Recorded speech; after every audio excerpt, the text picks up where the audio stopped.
everyone. Thank you so much for coming. And again, thanks to all the CCC crew for inviting us here. So when I pitched this talk to the camp organizers, I pitched it as about a 15-minute, just a quick little lightning talk, because I'm not an expert in this issue. And wouldn't you know, they gave me an hour. So when I was at home, I was quickly trying to teach myself how to tap dance to fill in the last 45 minutes. Until I was taking the train in from Berlin and I met my new friend Florian, and it turns out that he knows a lot of the things that I don't know and can present from the European perspective. So now we probably have at least 17 minutes. So what we'll probably do is we'll talk for a while and do a little bit of participation to get everybody involved, because that's what open data is all about. So just truth in advertising, this talk is not about tricky database kung fu that you can do with data mining. This is not about database techniques. This is about what citizens can do with data that's available from the government, and what governments are doing, creative things that governments are doing with data. So we're looking at open city data and open data in general, and we're also looking at some of the non-open eGov data that exists. So we'll get started. So I'm Stephanie Alarcon. I come from a city called Philadelphia in the state of Pennsylvania in the US. And as our very kind Harold said, I help to organize hackerspaces. My home hackerspace is called the Hacktory in Philadelphia. By trade, I'm a system administrator, and yesterday I gave a talk about my other interest, which is the environment. So I just got a master's in environmental studies, and I'm really into civic stuff and city stuff in general. I love urban environments. So I come from Philadelphia, and my talk, my contribution is specifically about what Philadelphia is doing with open data. And we happen to have a really wonderful technology scene. We absolutely love open data. We have a lot of hackathons. They've become very popular in the last year or two. And for some reason that we can't quite fathom, our tech scene seems to gain its social capital by making our environments better. We don't put as much, people don't think you're cool if you tell them that you're cool. They think you're cool if you actually do something and volunteer to make the place better. So, so I'm talking from the perspective specifically of Philadelphia. I know a bit about open city data, I know a bit about hackathons, and I know a bit about citizen initiatives. So that's why I'm here. Yeah, my name is Florian. I'm from a little town, Fribourg in Switzerland. I work in a little startup because that's the name of it, and try to develop web forms for e-government applications. Also, I'll more talk of the perspective of like how is it to collaborate with the administrations. And I'm also a board member of the Pirate Party for my little section, Fribourg. So what is eGov? eGov is basically like old electronic interaction with the administration that can be to companies or to citizens. And it usually has a lot of buzzwords in it because it's more efficient or more transparent. It's more available, so you can also do stuff with the administration outside office hours or their office hours. But you also have to be, well, it's good to have a lot of data then coming back from the administrations. So you'd like to have the administrations be open, but you also have to be careful because some private data, of course, shouldn't come out to the public. So what's open data? Open data is then the data that the administration collects and then puts back out so everybody can use it and as they wish and redo really interesting stuff. Yeah, it's leading to a machine-readable state. That's the target of it, like that we can watch them, what they're doing, and again, no personal data. Well, the benefits of open data is specifically that you have more transparency when you can look what the government is doing for like contracts and stuff. have more economic value, like all the data that gets out again can be reused by companies to develop impressive maps, and therefore you get more information out of it. The challenge is, again, privacy, the infrastructure that the government should provide to make this data available, and the quality of the data. Well, I'd like to give you a little bit of an example what open data could be by showing you an excerpt of a talk of Hans Rosling at the TED conference 2006, where he presents basically his tool that he wrote to data mine, well, to visualize the data of the UN. And he'll try to show the convergence of the third world with the first world.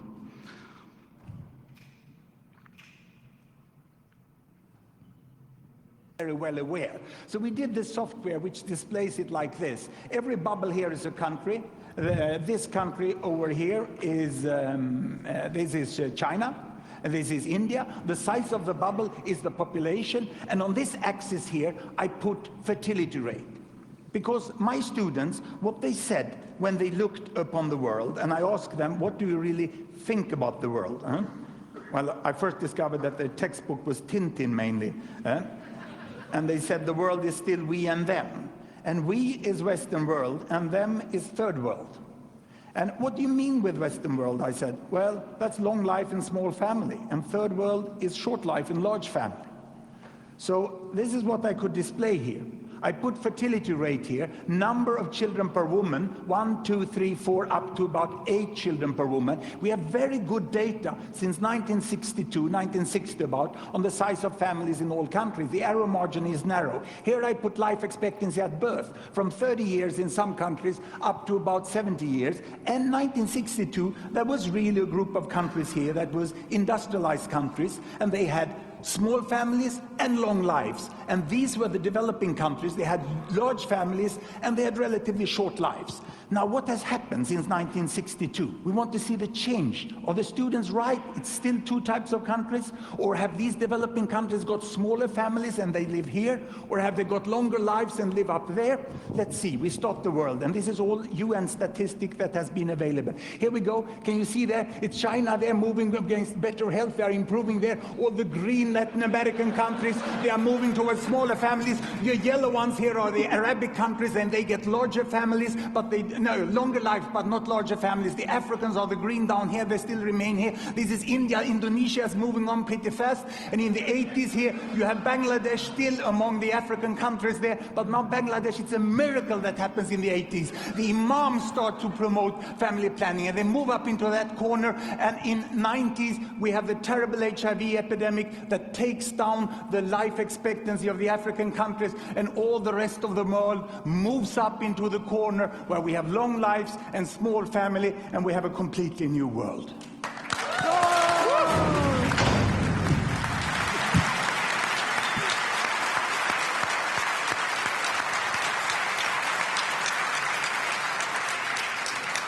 Let me make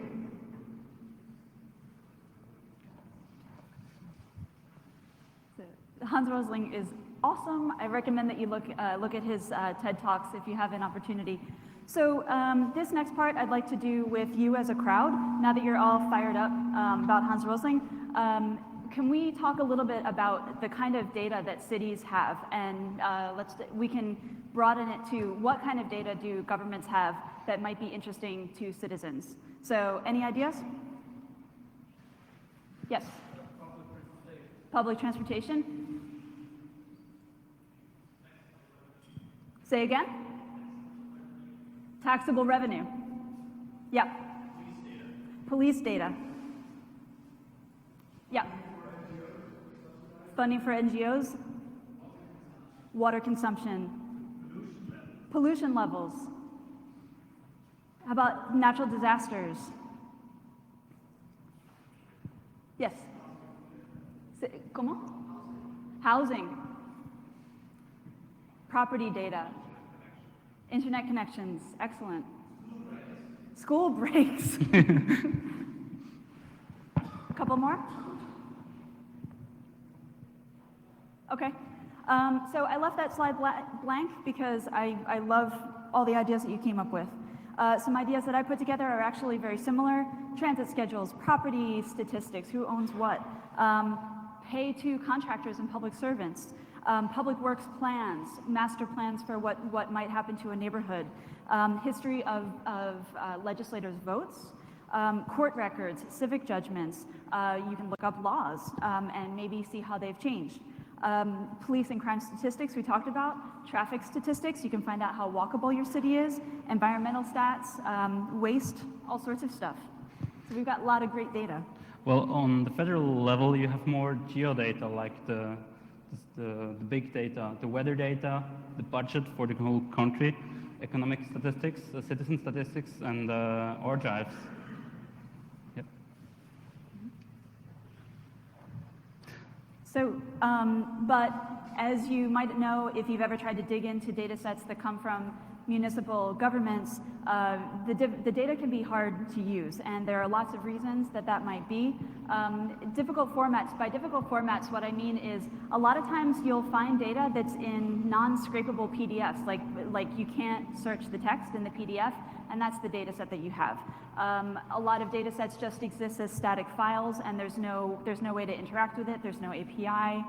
Databases can be wonderfully designed. They can be very poorly designed. For example, we'll look at an example in Philadelphia, but databases may be searchable by one characteristic and not by another. That might make it totally very much less useful. Poor searchability, again, if you're looking at static PDFs where you can't search the text, that's really difficult to use. Some data just isn't released at all. Some data is released on a very sporadic basis. So maybe this data set comes out every year, that data set comes out every 2 months, and you don't know when it's going to happen. Cities, municipal governments often have limited funding for developers to make this data useful.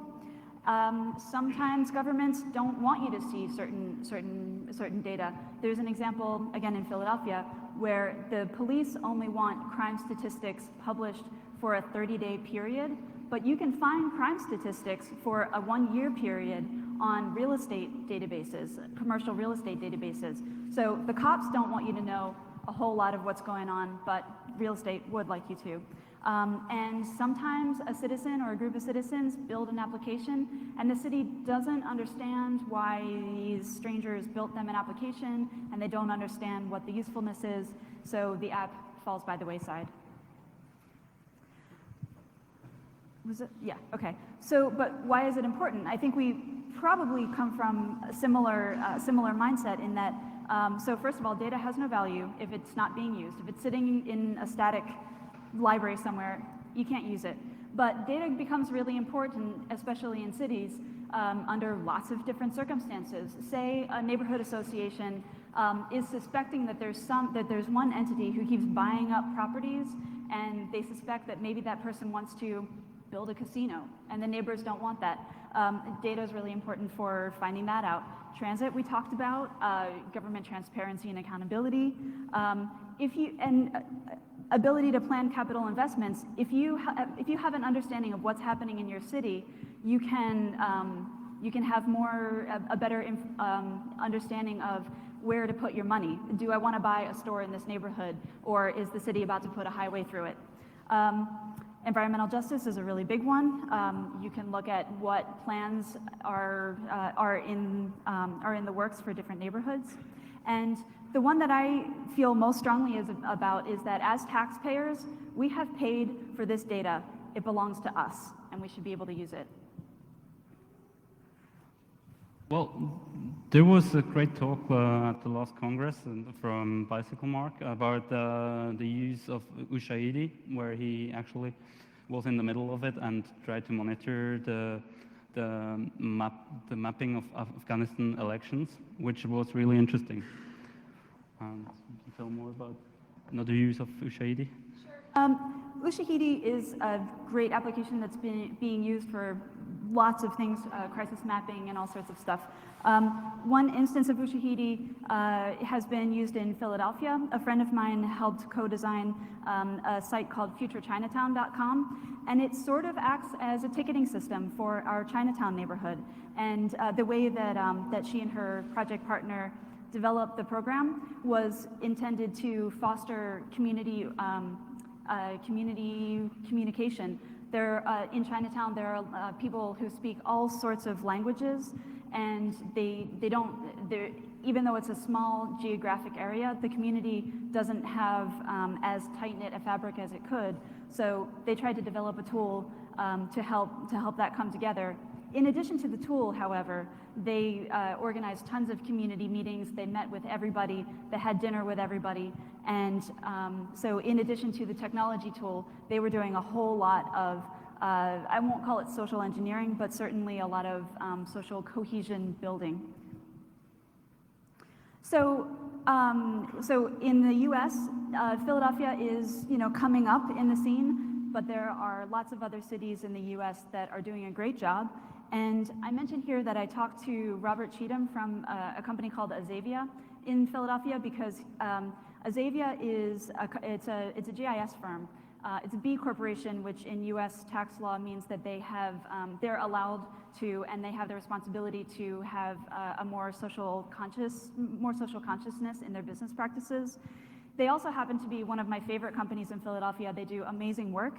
So I just want to give him credit for giving me quite a lot of the information for this talk. So he talked about Washington, D.C., San Francisco, New York, Seattle, London, and Toronto. Obviously, London and Toronto are not U.S. cities, but these are other cities that, that are doing a really good job with open data. So if you're looking for inspiration, those are some cities that I would recommend taking a look at. What's going on in Europe? Thanks to Tim Berners-Lee, the creator of the web, there is the UK government that does a lot, because he's lobbying since 2007, I think, heavily to go really open with a lot of data. So it's therefore that the UK is the leader in what concerns open data. Here are some examples of it. This is like the visualization of how the EU legislation is, like what's the biggest. It's the big blue circle on the left, it's agriculture. So you can see what rules have been written so far the most, in what section. Actually, can we stop here for a second? This is a little hard to read, so I'll just read out a couple of them. There's competition policy, transport policy, external relations. We've got agriculture and that really big big circle over here. So good stuff. And of course, you have below you have a time frame, so you can actually see how it developed over time. It's a visualization. Here's a really nice and simple application. Where does my money go? So you can come in and you can set up how much you earn in a year on the bar. And then it says you how much taxes you pay probably, and how much taxes you pay daily. And then you can see below, you can see in the low to what section it goes. Like if on the left it goes to helping others, health, education, running costs, or army. So I think that this is really easy, but it helps a lot. So I'm still talking from the Philadelphia perspective. So how did Philadelphia get to where it is? And we'll talk about where it is. So Philadelphia is interesting in that it has had GIS information open for quite a long time through the state of Pennsylvania, which is the state where Philadelphia is located. And so we've actually had GIS data, Geographical Information System data, for quite a long time. There was another application called Hall Watch, and that stood for watching City Hall. So this was it was an application written by a guy, this guy Ed Gepelt, who just lived in one of the neighborhoods and was unsatisfied with the data formats that came out of City Hall. So he would go and just scrape their databases and make their data available on his website. And that created a couple of things. It created an archive of, it created a record of changes of what data would, that City Hall would publish. And if City Hall wanted to pull data off or depublish any data, it was still on Hall Watch. He took that application down a couple of years ago, and it just so happened that around that time, other people started getting very energized about this, and so now we have other tools that have started to take that place. We have a mayor right now who, when he was inaugurated, he actually did a version of Rapper's Delight, I want to say. He used to be a DJ, and he's a total data nerd. And when he came into office, he tried to put in a lot of data-oriented accountability practices. One of the things that he did was he started broadcasting all city meetings on public access television so that you could see exactly what was happening in City Hall. You could watch the council people have a discussion. And some of them were really funny. There would be like, somebody would mention, hey, we really should have a tool for this. And somebody else would be like, oh, we already have that. We've had it for 15 years. And the first council person would be like, how did I never know about this? I'm a council person. So lots of really interesting things happened around that. It's on hiatus right now, but they'll probably bring it back. So now I want to go into a few of the initiatives that are active in Philadelphia right now. To me, one of the most, I think really the most relevant in very recent history is a project called Open Data Philly. This is a project that was built by this company, Azavia, and what it does is just collates, I guess co-locates in a way, lots of disparate data sets from all over the city, and a couple of data sets from outside of the city, like from Pennsylvania, if they affect Philadelphia. So from this website, you can search for different data sets, you can search for different areas of interest, you can look at the inspiration gallery to find ideas about what applications might be possible with this data. So just having this portal up has inspired people to do a lot of civic application work. Another one of their projects is a project called Fix Philly Districts. They already had a tool built to help cities figure out their voting districts. So a voting district is, I'm not sure how it works here, but a voting district it's supposed to be a fairly compact chunk of land with a fairly compact community, and that community sort of votes as a block, and those votes are counted as a block. So, and the significance of that is that if you can manipulate the borders of that area, you can manipulate what party might win in different communities. So in Philadelphia, our voting districts are totally crazy, and there's an initiative now every 10 years that gets renewed, and we're up for renewal. So this is an application where citizens can go in and try their hand at fixing these districts. And I think there's a contest that's running for the next month. It's totally open, you can give it a try. Another great application is Philly Tree Map. You can see here that, so we've got a bunch of trees on the map. Citizens can log in and put in trees. You can put in the diameter of the tree, the species if you know it.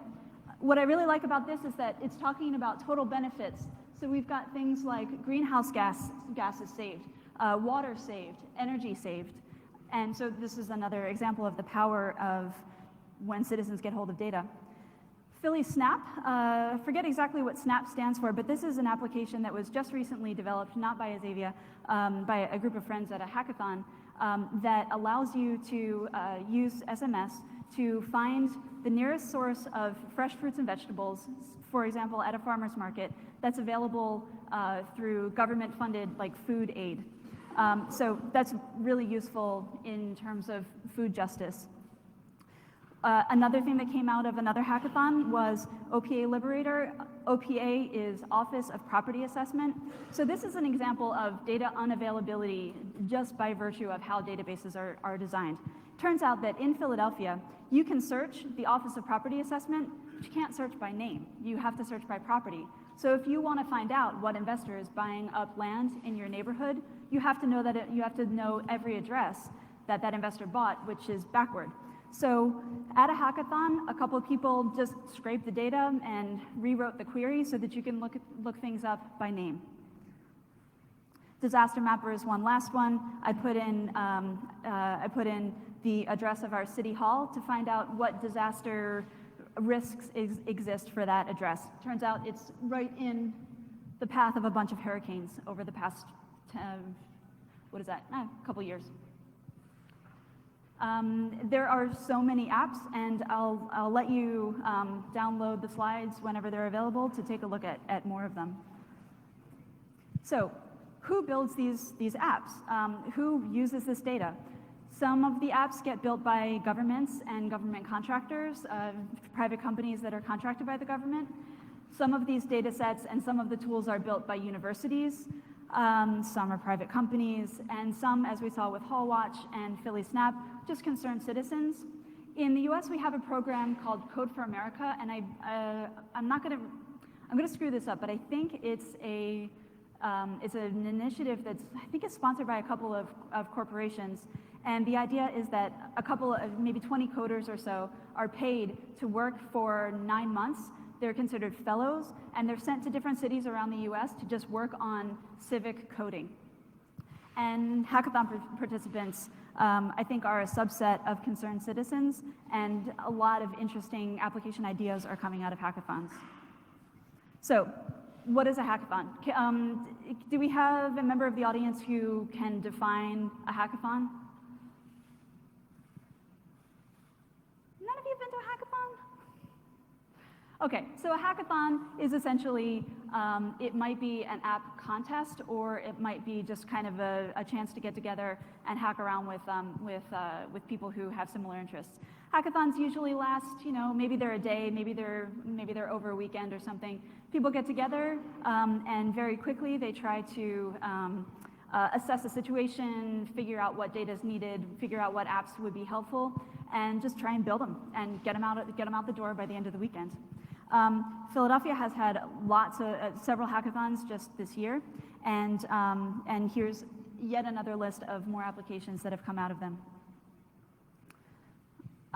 So lessons learned, this is where things get kind of interesting. So one of the things that we've found in running hackathons and app contests is that hackathons and app contests are good at some things, and governments are good at other things. So what hackathons and app contests are great for is getting people really excited, getting creative ideas out into the world, and getting an application done lickety-split.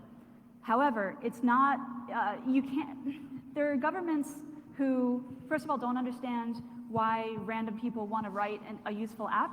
And once the app is out in the world, some city governments are just not understanding what to do with them, and there's beginning to be a little conflict between hackathon participants who are like, hey, city, we wrote this great thing, do you want it? And the city's like, who are you and why did you write that? And oh, actually that looks great, can you totally change it for free? So there's this conflict between we're excited and we want to write this cool, sexy thing, and governments who are like, okay, we want you to work for us for free. But really what has to happen is we can use these opportunities to have creative ideas come out, and governments are just going to have to invest infrastructure into making these applications work for the long term.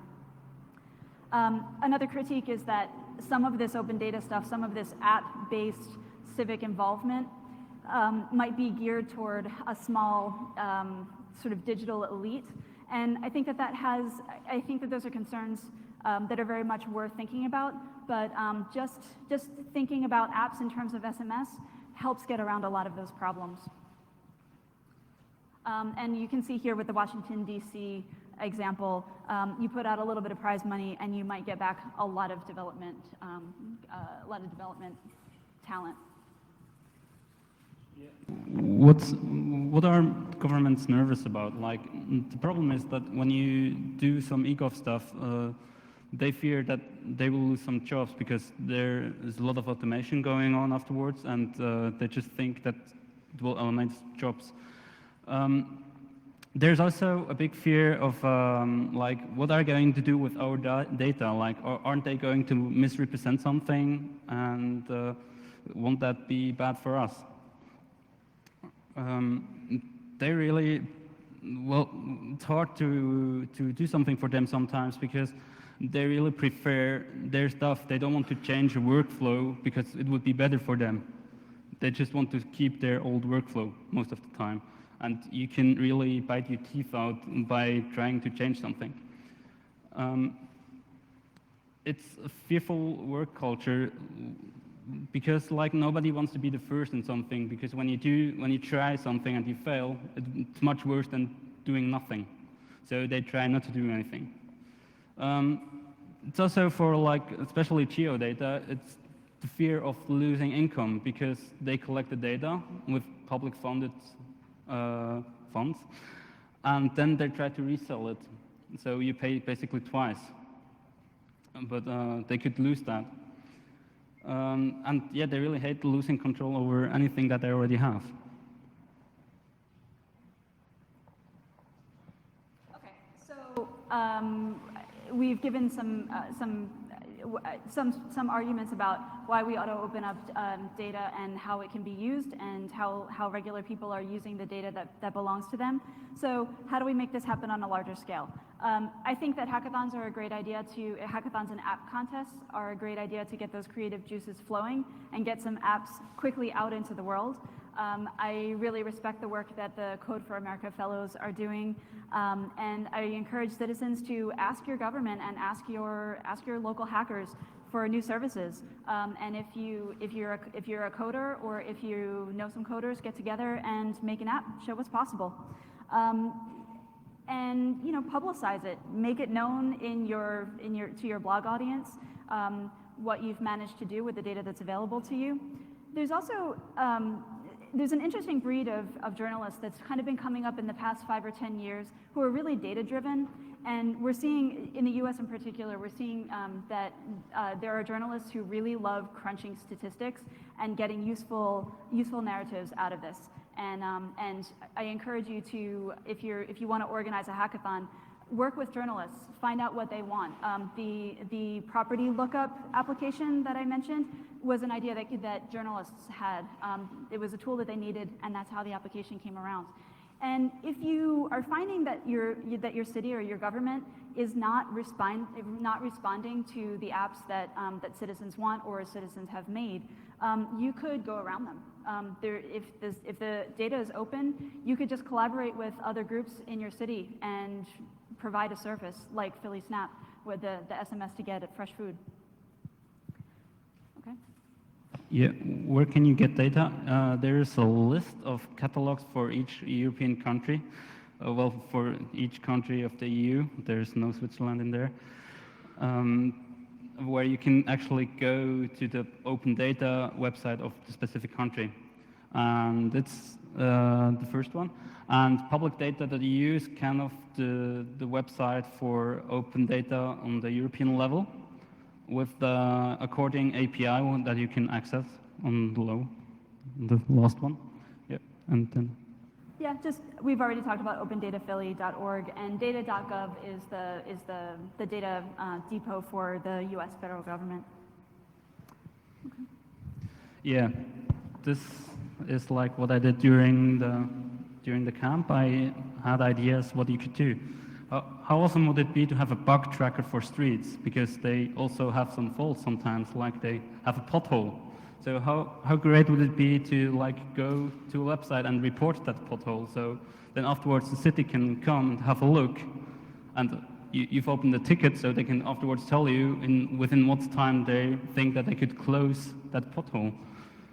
So then you could make statistics with several cities, and then you could actually evaluate which city has the most open tickets. So there's afterwards a competition going on with closing potholes, so it's only beneficiary for you.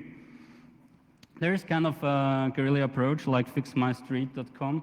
That's just like where you can report problems with your street, but there's actually no government interaction afterwards, as far as I could see.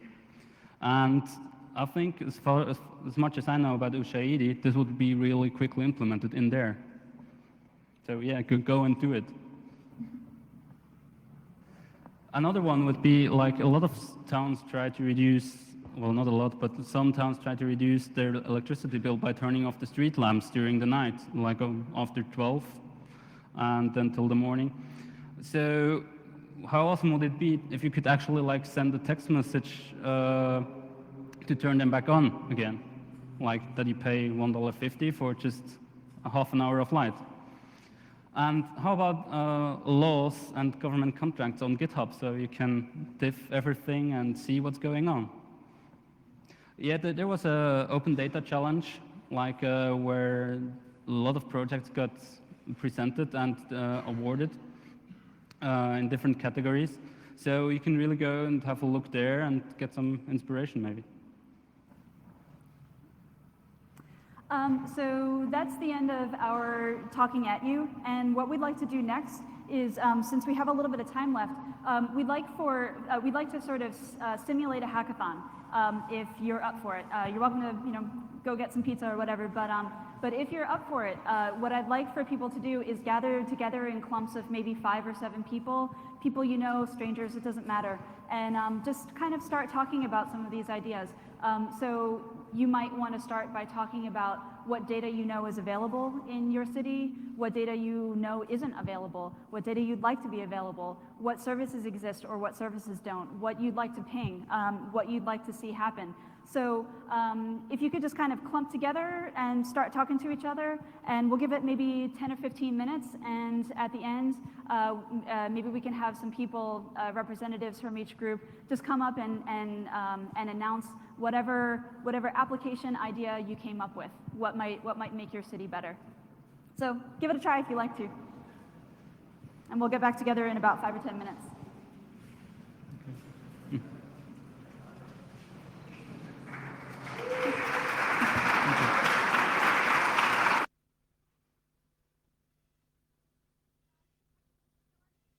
If people are not into that, why don't we just start questions while people are working? Do you think that'll work better? You mean a Q&A? Yeah. I'm sorry? What's that? No.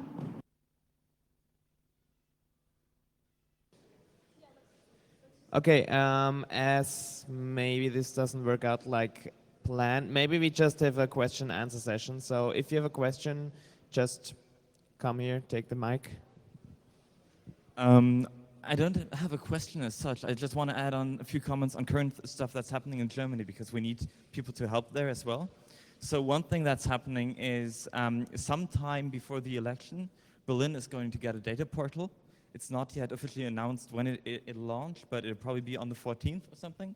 So we'll have kind of a first data portal for the city of Berlin. There'll be some stuff in it, not the good stuff, unfortunately, because that's still license encumbered. But yeah, they're making progress there. And the other thing that we're doing is we're kind of doing a competition on Apps for Deutschland, it's called, with the German Interior Ministry. And so we're cooperating with them on this. That's 2 or 3 NGOs working with the Interior Ministry. And the exciting thing there is that it's not just a competition pointed at citizens, but it's also a competition pointed at government on all levels in Germany. So if someone, it's basically an incentive for people in a federal, local, or state government to release data, and they can win a prize. They can get to shake the Interior Minister's hand, and then we hope that we'll get some data freed this way. But this will only make sense if people actually then start doing shit with it. So we need your help for that. Great, yeah. Yeah, and if people want to talk about ideas they have for apps, that would be great.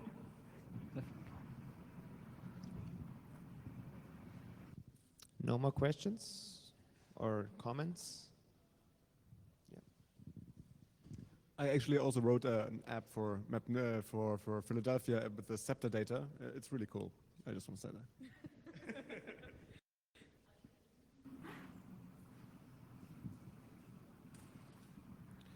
My name is Far. I just want to mention that I've had experience with cities not wanting to have the data.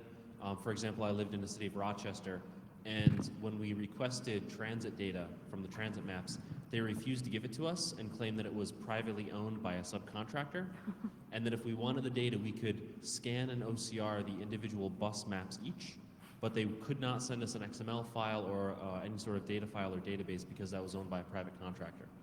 So I think in some cases, cities have made bad deals with companies and contractors that don't allow the openness of data that citizens would want.